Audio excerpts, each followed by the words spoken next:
प्यारे साथियों नमस्ते, मैं राहुल स्वागत करता हूं आज का इस वीडियो में। ये वाला वीडियो बहुत ज़्यादा डिमांडेड है और बहुत ज़्यादा रिक्वेस्ट की गई थी इस वीडियो की कि सर जल्दी से बता दो कौन सा हमारा चैप्टर कम हो गया है वापस से 2021 और जो 22 का सेशन है, मतलब जो 2022 में पेपर होने वाला है उसके लिए। तो पहले अपन बात कर रहे हैं आज यूपी बोर्ड की। यूपी बोर्ड के बहुत सारे विद्यार्थी हमसे जुड़े हुए हैं।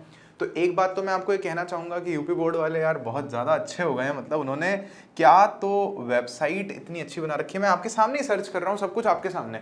ये देख लो, इस वेबसाइट पे जाना है आप लोगों को इस तरह से। यहाँ पर पीछे देखोगे ना, यहाँ लिखा हुआ है पाठ्यक्रम सत्र 2021-22। बहुत सही काम किया है इन्होंने, एक ही क्लिक में सब कुछ हो जाता है। और यहाँ पर इन्होंने इस साल ये भी कर दिया कि हर सब्जेक्ट का और क्लास वाइज अलग कर दिया सब कुछ, कि आपको अपनी क्लास अपना सब्जेक्ट ढूंढ के सामने डाउनलोड करना और अपना काम हो जाएगा। किसी भी सब्जेक्ट का आप ले सकते हो। और अपन अभी पहले साइंस की बात कर रहे हैं, उसके बाद सर जो है आपको मैथ्स का और सोशल का भी दिखा देंगे इसमें। तो यहाँ पर देखते हैं, ये अपन ने फाइल डाउनलोड कर ली है। तो यहाँ पर इस फाइल को खोल रहे हैं अपन फटाफट से। ये रहा। तो यहाँ पर सबसे पहले देखो, ये मैं आपको असल बात बता दूं, जो लास्ट ईयर जैसा हुआ था ना, जितना कम हुआ था सिलेबस उतना ही कम हुआ है। इस वीडियो में अपन साइंस का, मैथ्स का और सोशल का वीडियो डिस्कस करेंगे। मैथ्स का आपको निखिल सर बताएंगे और सोशल का आपको मनीष सर बताने वाले हैं। अब इसमें है ना, ये जो भी पीडीएफ फाइल्स हैं साइंस, मैथ्स और सोशल की, ये आपको अपने टेलीग्राम चैनल पर भी मिल जाएंगी फ्री में बिल्कुल। वो जो कि आपने ज्वाइन कर ही रखा होगा, मुझे पूरी उम्मीद है। नहीं किया है तो जाकर के कर लेना। और आ जाओ, देखो इसको अपन थोड़ा सा डिस्कस कर लेते हैं। क्यों कम किया है सिलेबस? वो केवल इसी साल बोल रहे हैं कि कोविड महामारी के दौरान फिर वही है, स्कूल चले नहीं है, काम ठप वप रह गया, इसलिए अच्छे से हो नहीं पाई बच्चों की पढ़ाई। तो बोला साहब सिलेबस थोड़ा हम कम कर रहे हैं। क्या कम कर रहे हैं वो देख लो। तो दरअसल इन्होंने पूरे चैप्टर नहीं हटाए। क्या पहले जैसे किया था ना, इन्होंने पूरा चैप्टर नहीं हटाया है लास्ट ईयर की तरह ही। जैसे यहाँ पर ये तीसरा पार्ट है हमारी एनसीईआरटी में, धातु एवं अधातु, उसमें से ये हटा दिया। देखो, धातु अधातुओं के गुणधर्म, आयनिक यौगिकों का निर्माण तथा गुणधर्म। फिर आप देखोगे पांचवा पार्ट है तत्वों का आवर्त वर्गीकरण, उसमें से क्या हटा दिए? तत्वों के वर्गीकरण के प्रारंभिक प्रयास।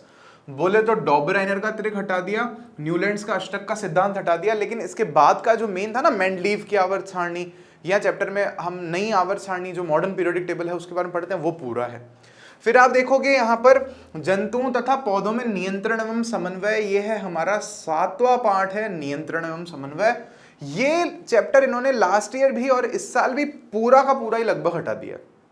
इसमें इन्होंने कोई इच्छा छोड़ी नहीं। मतलब लास्ट ईयर भी मैंने इसीलिए नहीं पढ़ाया था और इस साल फिर मेरा मन था पढ़ाने का आप लोगों को, लेकिन ये इन्होंने यूपी बोर्ड में से इसको वापस से लगभग पूरे चैप्टर को हटा दिया। फिर आप देखोगे तो ये ऊर्जा के स्रोत, या आखिरी वाले वीडियो चैप्टर्स हैं, 14, 15, 16 छोटे छोटे चैप्टर्स हैं, उनमें से इन्होंने कुछ टॉपिक्स हटा दिए, जैसे बायोगैस हटा दिया है। हमारा पर्यावरण में से आप देखोगे तो पारितंत्र, ओजोन परत का अपक्षय, और उसके अलावा आप देखोगे अपवर्तन, ये जो प्रकाश वाला पार्ट है ना, ये थोड़ा इंपॉर्टेंट है। ये हमारा 10वां पार्ट है, प्रकाश। ये लास्ट वाले तो वैसे ही छोटे छोटे चैप्टर होते हैं, हम पूरे ही पढ़ेंगे, इसमें कुछ नहीं छोड़ के चलेंगे अपन। यहां आप बस देख लो इसको कि प्रकाश में इन्होंने आवर्धन, लेंस की क्षमता, प्रकाश का प्रकीर्णन, दैनिक जीवन में अनुप्रयोग, कुछ एक ये छोटे छोटे टॉपिक्स हटाए। आवर्धन हटाया है, लेंस की क्षमता हटाया है, और प्रकाश का प्रकीर्णन वैसे ही बहुत छोटा टॉपिक है, 11वें पार्ट में। ये वाला हमारा 11वां पार्ट है ना, मानव नेत्र तथा रंग बिरंगा संसार, तो इसको हटाया है थोड़ा सा। दैनिक जीवन में अनुप्रयोग दिए हैं हमें। और विद्युत धारा का प्रभाव जो है उसमें अगर हम देखें तो कुछ है कि यहाँ पे दैनिक जीवन में अनुप्रयोग है, दैनिक जीवन में इसका उपयोग, ये हटाया। मेन तो सब कुछ ही रखा है, ओम का नियम, प्रतिरोध, संयोजकता, प्रतिरोधकता, और ये सारी जो चीजें हैं, आवेश और विद्युत धारा का मात्रक, और ये तो सब कुछ है ही, वो तो हटा ही नहीं है। मतलब कुछ हटाया ही नहीं है इस चैप्टर में, असल में आपको सही बात बताऊं। और इसके अलावा आप देखोगे विद्युत धारा के चुंबकीय प्रभाव है, 13वां पार्ट है हमारे पास में किताब में। ये वाला 12वां पार्ट है। तो इसमें आप देखोगे कि दिष्ट धारा की तुलना में प्रत्यावर्ती धारा से लाभ, घरेलू विद्युत परिपथ, कुछ खास नहीं हटाया है, सब कुछ है। मोटर भी पढ़नी है, प्रत्यावर्ती धारा जनरेटर जो है, सब कुछ ही पढ़ना है यार अपने को। मतलब इसमें कुछ मैं कह रहा हूं ना आपको, असल में इन्होंने हटाया ही नहीं है। थोड़ा बहुत यहाँ शुरू में हमें देखने को मिलता है कि इन्होंने चीजें साफ साफ दिखाई है, हटा दी हैं। तो एक बार के लिए मैं आपको यहाँ पर दिखाता हूँ। नीचे आते हैं एक बार अपन यहाँ पर। तो ये विज्ञान अब क्या आएगा अपना, तो बोले हैं साहब 100 नंबर का पेपर होगा, 70 नंबर का परीक्षा होगी, 30 नंबर का आपका प्रैक्टिकल होगा, जो स्कूल में से नंबर जाते हैं। इस 70 नंबर में से आपको 23 वाला पास है और 10 नंबर स्कूल से लाने हैं। जो 30 नंबर है उसमें से 10 लाने हैं। अब यहाँ पर हमें सब कुछ दिखा रखा है कि कौन सा हिस्सा जो है ना वो कितने कितने नंबर का है। सही बात है। टोटल 70 नंबर तक का यहाँ पर हमें लिखा हुआ है किस भाग को कितने नंबरों में बांटा हुआ है। तो इसमें आप देखोगे ना, रासायनिक अभिक्रियाओं वाला चैप्टर, पहला चैप्टर है एनसीईआरटी का, वो अपन पूरा पढ़ चुके हैं। अम्ल, क्षार एवं लवण जो है वो भी हम पूरा कर चुके हैं, उसका पूरा यहाँ पर दे रखा है ब्यौरा। धातु एवं अधातु तीसरा पार्ट है, ठीक है। उसके अलावा देखोगे तत्वों का आवर्त वर्गीकरण पांचवा पार्ट है। एकाध इनमें से टॉपिक हटाया है इन्होंने, कुछ खास हटाया नहीं है। फिर इसके बाद आप देखोगे बायोलॉजी शुरू हो जाती है अपनी, जीव विज्ञान, उसमें जैव प्रक्रम दे रखा है, तो जैव प्रक्रम भी पूरा ही है, उसमें से भी लगभग कुछ नहीं हटाया। फिर आप देखोगे प्रजनन जो है हमारे पास में, जीवों में जनन, तो वो भी लगभग पूरा ही है। देखो लैंगिक तथा अलैंगिक प्रजनन, स्वास्थ्य आवश्यकताएं, परिवार नियोजन की विधियां, बोले तो कम बच्चे हों, इस जैसे भारत की जो बढ़ रही है ना जनसंख्या 136 करोड़ हो गई, बोले उसको कैसे कंट्रोल करें वो बताओ। सुरक्षित यौन एवं HIV एड्स, ये सब कुछ है ना। प्रसूति एवं जनन स्वास्थ्य, मतलब जो माता के गर्भ में अगर कोई बच्चा होता है तो वो जब डिलीवरी होती है या उससे रिलेटेड जो भी है कि भाई कैसे हो रहा है गर्भधारण, ये सब हमने पढ़ा है, पढ़ना ही अपने को वापस पढ़ना है इस साल, ठीक है। और यहाँ पर फिर देख रहे हैं अगला, आनुवांशिकता एवं जैव विकास, वो मेंडल के नियम थे ना, प्रयोग किए थे पौधों वाले, ये भी पूरा ही चैप्टर है, इसमें भी कोई खास इन्होंने कम नहीं किया है। और इसमें हम लोग चार्ल्स डार्विन का जो है वो भी नियम समझते हैं सारे के सारे। और साथ ही साथ में प्राकृतिक घटनाएं वाला जो दिया है ना, यहाँ पर इन्होंने फिजिक्स शुरू कर दी यहाँ पर, तो उसमें हमारा प्रकाश वाला पूरा चैप्टर है, परावर्तन है, फिर अपवर्तन है, फिर उसके बाद वो मानव नेत्र वाला जो चैप्टर हम अलग से पढ़ते हैं ना, वो इसमें इसी में मिक्स करके लिख रखा है। मानव नेत्र में लेंस का कार्य, दृष्टि दोष निवारण और ये सारी चीजें। और फिर इसके बाद विद्युत धारा, विद्युत का प्रभाव सब कुछ आ जाएगा, ओम का नियम, विद्युत धारा, विभवांतर, ये और वो सब कुछ। फिर उसके बाद विद्युत धारा के चुंबकीय प्रभाव में चुंबकीय क्षेत्र रेखाएं, फिर मोटर, फिर जनरेटर, फ्लेमिंग का ये नियम, फ्लेमिंग का वो नियम, मतलब जो भी हमारी एनसीईआरटी में लगभग पूरा का पूरा है।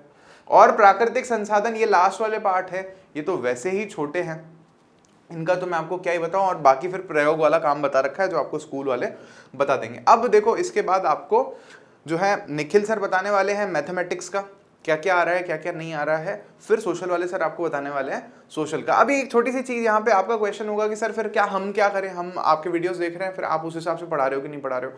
देखो बेटा, मैं आपको यही कहूंगा, हम सब कुछ पढ़ा रहे हैं, आपको टेंशन ही मत लो। लेकिन जब लास्ट टाइम पर अपन रिविजन करेंगे ना एग्जाम से कुछ दिन पहले, तो हम क्या करेंगे, जो टॉपिक यहाँ पर छोड़े गए हैं उनको नहीं पढ़ेंगे। क्योंकि प्रॉब्लम क्या होती है, चैप्टर शुरू होता है ना, तो एनसीईआरटी में चैप्टर ऐसे लिखा हुआ है कि पहली चीज पढ़ोगे तो दूसरी समझ में आएगी, दूसरी पढ़ोगे तो उसके नीचे वाली, फिर उसके नीचे वाली, फिर उसके नीचे वाली समझ में आएगी। अब इन्होंने क्या किया, शुरू का टॉपिक हटा दिया, बोल रहा आगे वाला पढ़ लो। अब ऐसा थोड़ी होता है समझ रहे मेरी बात को भाई, यहाँ तो आप कोई चैप्टर ही हटा दो। यहाँ क्या हो रहा है, बीच बीच में से टॉपिक हटा दिए। अब हम पूरे चैप्टर को जब तक फ्लो में नहीं पढ़ेंगे, सीक्वेंस में नहीं पढ़ेंगे, तो समझ में नहीं आएगा ना। हम गांधी जी का अफ्रीका के बारे में पढ़े ही नहीं कि उन्होंने अफ्रीका में क्या क्या किया है, वो अफ्रीका से कब आया, हम सीधा ही पढ़ रहे हैं 1947 में क्या हुआ, 1940 में क्या हुआ, तो फिर थोड़ा समझ में नहीं आएगा इससे पहले क्या हुआ वो तो बताओ। तो बस वही वाली बात है। अब भी आप लोगों को क्या करना है, लर्न शेयर का पूरा परिवार आपके साथ में मिलकर के अपन लोग तैयारी कर रहे हैं, पढ़ रहे हैं बहुत अच्छे से। तो आप लोग भी बेटा प्लीज पूरा सिलेबस पढ़ो। साइंस में मैं कह रहा हूँ, मैथ में देखना सर क्या कहते हैं, सोशल में देखना सर क्या कहते हैं, और लास्ट टाइम पर आप अकॉर्डिंगली उसको रिवाइज करना।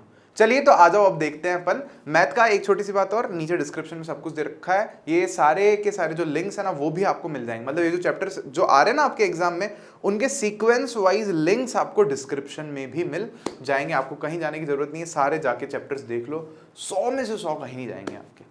चलो थैंक यू सो मच। तो साइंस के बाद अब मैथमेटिक्स का नंबर लेते हैं। भाई मैथमेटिक्स में क्या क्या कट गया है, क्या क्या बच गया है, पता तो होना चाहिए ना अपने को कि क्या क्या पढ़ना है। तो 30% सिलेबस आप लोगों का कट गया है, और उस कटे हुए सिलेबस में वही सेम सिलेबस जो लास्ट ईयर काटा था, वही सेम 30% इस साल काटा है, कोई चेंज नहीं किया। और तो वही सेम आपके, एक तो सेकंड चैप्टर काटा हुआ था जो आपके बहुपद नाम से चैप्टर है, वो काटा हुआ है, ये बहुपद चैप्टर। दूसरा आपके काटा है समांतर श्रेणियां, ये जो 5th चैप्टर है, ये लास्ट ईयर भी काटा था, सेम वही काटा हुआ है। तो सेकंड चैप्टर 5th चैप्टर पूरी तरीके से खत्म।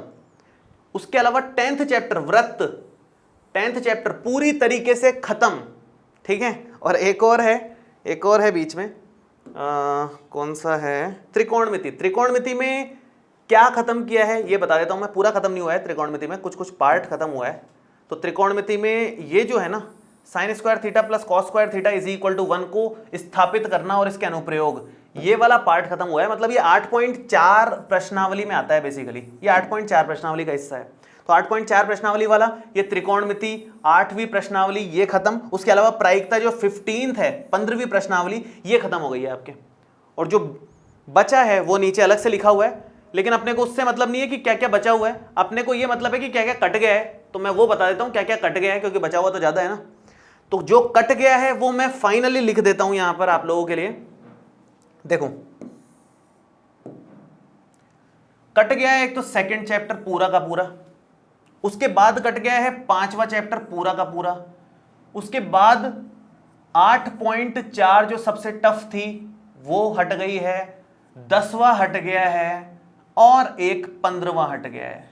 ये सारा हट गया है, जो बचा है वो सारा पढ़ना है अपने को। तो गणित में क्या क्या हटा है, बहुपद खत्म पूरा, समांतर श्रेणी खत्म 5वां चैप्टर, 8.4 प्रश्नावली त्रिकोणमिति की जो है वो खत्म, 10वीं जो व्रत है वो खत्म, और प्रायिकता खत्म, बाकी सारा पढ़ना है बच्चों।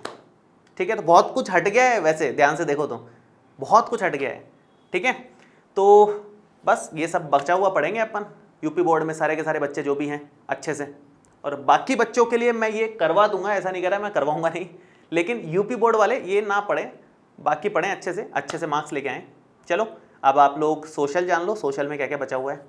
हेलो दोस्तों, यूपी बोर्ड के सभी बच्चों के लिए एक सरकार बहुत अच्छी खुशखबरी लेकर के आई है कि इस साल भी पिछले साल की तरह क्या है, सिलेबस को कम कर दिया गया है। 30% सिलेबस क्या है सरकार ने कम कर दिया है, जो कि आप लोगों को नहीं पढ़ना, जो एग्जाम में नहीं पूछा जाएगा। ठीक है, तो आज हम लोग वही जानते हैं कि कौन सा सिलेबस सरकार ने हटाया है, कौन कौन से चैप्टर्स हटाए हैं और कौन कौन से हम लोगों को पढ़ने हैं और उनका वेटेज कितना है। वो ये जो PDF जो आप लोगों को स्क्रीन पर दिख रही है, आप लोगों को हमारे Telegram channel learn and share पर मिल जाएंगी, और उसके साथ साथ ये यूपी बोर्ड की वेबसाइट पर भी आपको मिल जाएंगी। तो हम लोग शुरू करते हैं सामाजिक विज्ञान का हाई स्कूल कक्षा 10।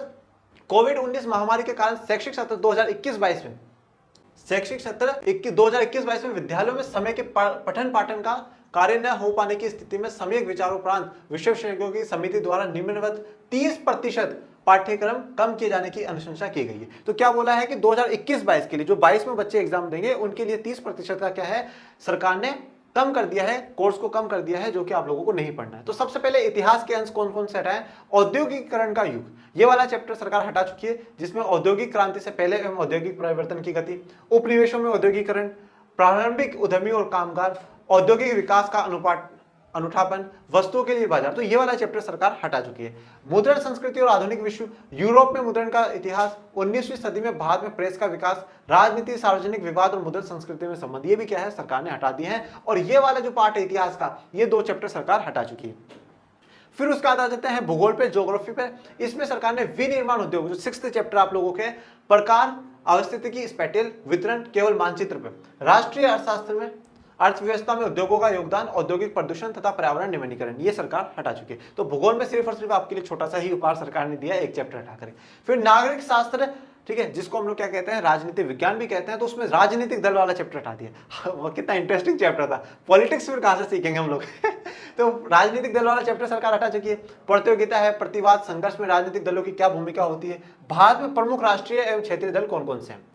उसके बाद आ जाते हैं अर्थशास्त्र पे, इकोनॉमिक्स। इसमें मुद्रा तथा साख, ये वाला चैप्टर तो हम पूरा पढ़ चुके हैं।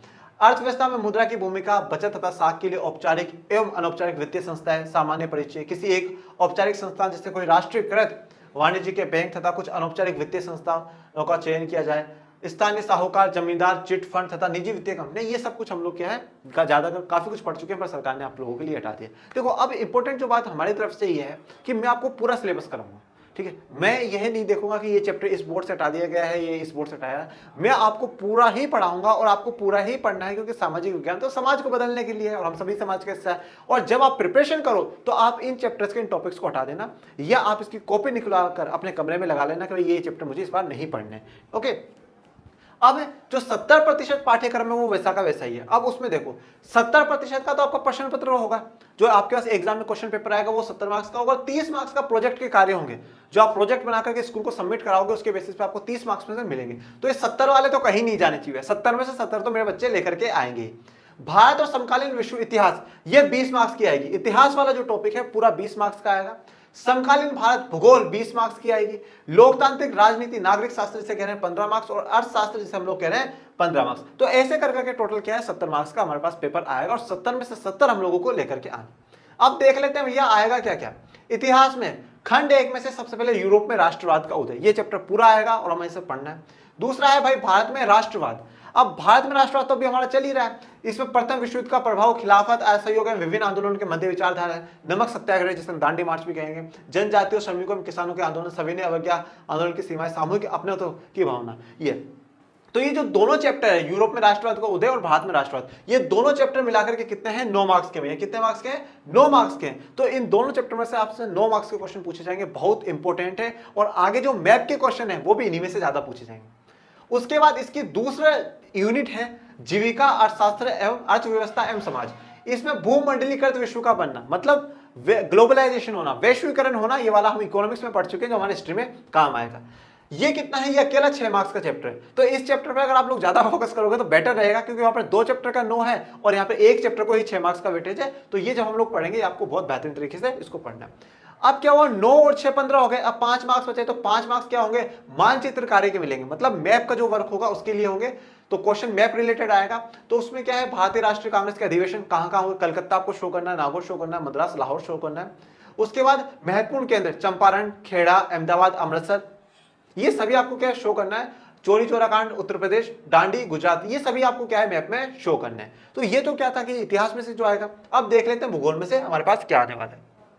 भूगोल भी 9 मार्क्स का, भूगोल 20 मार्क्स का। तो जो इकाई 1 है, इकाई 1 में 3 चैप्टर है, संसाधन एवं विकास, ये वाला चैप्टर पूरा आएगा, वन एवं वन्य जीवन संसाधन और जल संसाधन।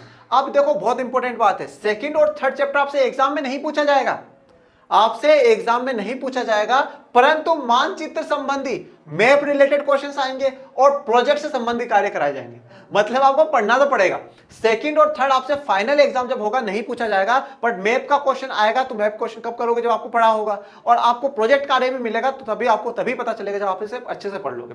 कृषि वाला चैप्टर है, ये भी आपका पूरा आएगा। तो 9 मार्क्स में क्या है? टोटल 4 चैप्टर है, पर उसमें से 2 आपको नहीं पढ़ने, उसमें से मैप का कार्य आएगा। तो 2 चैप्टर आपके 9 मार्क्स के हो जाते हैं। बहुत अच्छा वेटेज ये रखता है। सेकंड वाली यूनिट में खनिज तथा ऊर्जा संसाधन आ जाता है, और राष्ट्रीय अर्थव्यवस्था की जीवन रेखा, जैसे संचार, परिवहन, ये सब कुछ, ये दोनों चैप्टर 6 मार्क्स के। इसके अलावा क्या हुआ? 15 मार्क्स। अब 5 मार्क्स का मानचित्र, भारत का रूपरेखा राजनीतिक मानचित्र, पूरा जो राजनीतिक मानचित्र है, कहां पर कौन से राज्य हैं, संसाधन और विकास, मृदाओं के प्रमुख प्रकारों की पहचान, ये अध्याय 1 में से पूछा जाएगा। अध्याय 3 में से जल संसाधन दर्शाने, कौन कौन से जो बांध बनाए गए हैं भारत में, सलाल, भाखड़ा नागल, टेहरी, राणा प्रताप सागर, सरदार सरोवर, हीराकुंड, नागार्जुन सागर और तुंगभद्रा नदियों के साथ, ये सब आपको नदियों के साथ दिखाना है। तो बहुत बेहतरीन तरीके से हमें को पढ़ना होगा, हमें कोई भी चैप्टर नहीं छोड़ना। तो ये वाला जो चैप्टर है, तो 5 मार्क्स के आपके क्या आएंगे? वो आएंगे।